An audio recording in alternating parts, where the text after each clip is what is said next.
وهدى ورحمة للمؤمنين. اعوذ باللہ من الشیطان الرجیم، بسم اللہ الرحمن الرحیم۔ آیت نمبر 103 آج ہم پڑھیں گے۔ ہم یہ پڑھ رہے تھے کہ اللہ تعالیٰ ہم سے کیا چاہتے ہیں۔ ان آیات میں اللہ تعالیٰ نے بیان کیا ہے، جو سب سے پہلی بات ہم نے پڑھی وہ کیا تھی کہ اللہ ہم سے یہ چاہتے ہیں کہ ہمارے اندر تقوی پیدا ہو۔ اور تقوی کیسے پیدا ہوگا؟ جتنی زیادہ ہم اللہ کی بات مانیں گے، جتنی زیادہ سبمیشن ہوگی، جتنی زیادہ فرما برداری ہوگی، اتنا ہی زیادہ تقوی ہوگا۔ ہم خود کو ٹیسٹ کر سکتے ہیں کہ ہمارے اندر کتنا تقوی ہے۔ یہ چیک کر لیں کہ ہمارے اندر کتنی سبمیشن ہے، ہم کتنی فرما برداری کرتے ہیں اللہ تعالیٰ کی۔ اور اللہ ہم سے یہ چاہتے ہیں کہ ہم اتنے فرما بردار ہوں کہ جس وقت ہمیں موت بھی آئے وہ اس حال میں آئے کہ ہم اللہ کے ہی فرما بردار ہوں۔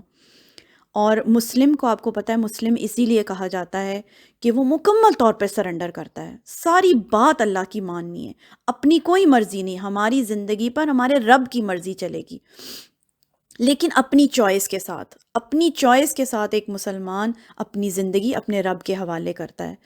تو سب سے پہلے تقوی کا حصول، پھر اللہ کہہ رہے ہیں وَاعْتَصِمُوا بِحَبْلِ اللَّهِ جَمِيعًا وَلَا تَفَرَّقُوا، اور مضبوطی سے پکڑ لو اللہ کی رسی کو۔ اللہ کی رسی کیا ہے؟ یعنی یہاں اللہ کی رسی سے مراد قرآن ہے، محاورتاً بات ہوئی ہے، یعنی قرآن ہی ہے جو ہمارے رب کے اور ہمارے درمیان ایک رابطہ ہے، ایک ذریعہ ہے، جس کا ایک سرا اللہ کے پاس ہے اور دوسرا سرا بندے کے پاس ہے۔ نبی صلی اللہ علیہ وآلہ وسلم نے فرمایا اللہ کی کتاب ہی اللہ کی رسی ہے جو آسمان سے زمین تک اللہ اور اس کے بندوں کے درمیان تنی ہوئی ہے۔ یعنی یہی وہ چیز ہے جو بندوں کو اللہ کے ساتھ جوڑتی ہے، اللہ کی کتاب۔ جس نے اس کو مضبوطی سے تھام لیا اس نے گویا اللہ کو مضبوطی سے تھام لیا۔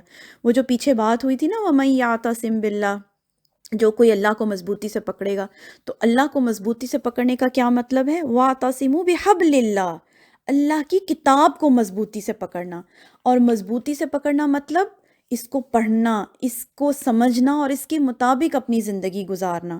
اور ساتھ میں تاکید ہے جمیعا ولا تفرقوا، سب کے سب مل کر اس رسی کو پکڑ لو، سب کے سب مل کر قرآن کو تھامو اور تفرقے میں مت پڑو، کیونکہ یہ وہ قوم ہے جس کا رب بھی ایک ہے، رسول بھی ایک ہے، کتاب بھی ایک ہے، ہمارا قبلہ بھی ایک ہے اور ہماری زندگی کا مقصد بھی ایک ہے۔ ہم سب کی زندگی کا مقصد کیا ہے؟ اللہ کی رضا پانا، اللہ کی کتاب کو سمجھنا، اس کے مطابق زندگی گزارنا۔ جب مقصد ایک ہوتا ہے تو لوگ ایک ہی جگہ پر جمع ہوتے ہیں، لیکن فرقہ بازی کب ہوتی ہے؟ جب آپ کا مقصد، جو آپ اپنے مقصد سے ہٹ جاتے ہیں۔ اللہ نے تو ہم سب کو مسلمان بنایا، ہمارا نام مسلم رکھا، لیکن ہم نے مختلف فرقے بنا لیے اور فرقوں کے مختلف نام بنا لیے۔ یہ فرقہ بازی کب ہوتی ہے؟ جب مقصد ایک نہیں رہتا۔ لوگ کیا چاہتے ہیں؟ خود نمائی، ہمارے فرقے کو بہت زیادہ امپورٹنس ہو۔ جب فرقہ بازی آتی ہے تو دین کو نقصان ہو جاتا ہے۔ اللہ کیا چاہتے ہیں کہ ہم سب لوگ مل کر اللہ کی رسی کو مضبوطی سے پکڑیں۔ اور قرآن کی اہمیت پر اتنی احادیث ہیں کہ مجھے سمجھ نہیں آ رہی میں کون سی سناؤں اور کون سی چھوڑ دوں۔ نبی صلی اللہ علیہ وسلم نے فرمایا کہ قرآن یا تو تمہارے حق میں گواہی دے گا یا تو تمہارے خلاف گواہی دے گا قیامت کے دن۔